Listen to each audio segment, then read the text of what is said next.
আমার সঙ্গে সহ আলোচক, তিনি যেমন রাজনৈতিক দল গঠন করার জন্য একটা প্রক্রিয়ার মধ্যে আছেন। জি, এই বাংলাদেশের স্বাধীনতা অব্যবহিতের পরে যে গণতন্ত্রের জন্য পাকিস্তানের বিরুদ্ধে সংগ্রাম করে বাংলাদেশ স্বাধীন হয়েছে, আপনার কি মনে নাই 1975 সালের জানুয়ারি মাসে সংবিধানের 4th সংশোধনের মাধ্যমে শুধুমাত্র একটি মাত্র রাজনৈতিক দল করা হয়েছে?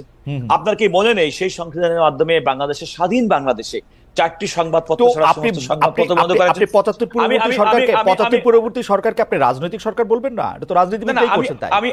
আমি আপনাকে বলছি, আমি বলছি এটি যেমনটি দেখেছি তেমনি কি আমরা দেখি নাই যে শহীদ প্রেসিডেন্ট জিয়াউর রহমান সমস্ত রাজনৈতিক দলকে উন্মুক্ত করে দিয়েছেন? শহীদ প্রেসিডেন্ট জিয়াউর রহমান, আপনি আমাকে বলেন তো, বীর মুক্তিযোদ্ধা শহীদ প্রেসিডেন্ট জিয়াউর রহমান রাষ্ট্র ক্ষমতা আসলেন কেমনে? উনি তো পলিটিশিয়ান না, সরকারি কর্মচারী।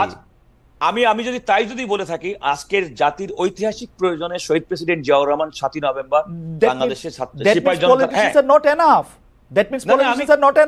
আচ্ছা, আমি যদি আপনাকে বিনয়ের সঙ্গে কাউন্টার প্রশ্ন করি যে ডক্টর ফখরুদ্দিন আহমেদ সাহেবের নেতৃত্বাধীন আগস্ট 2024 সালে এই সরকার কিভাবে আসলো বলেন?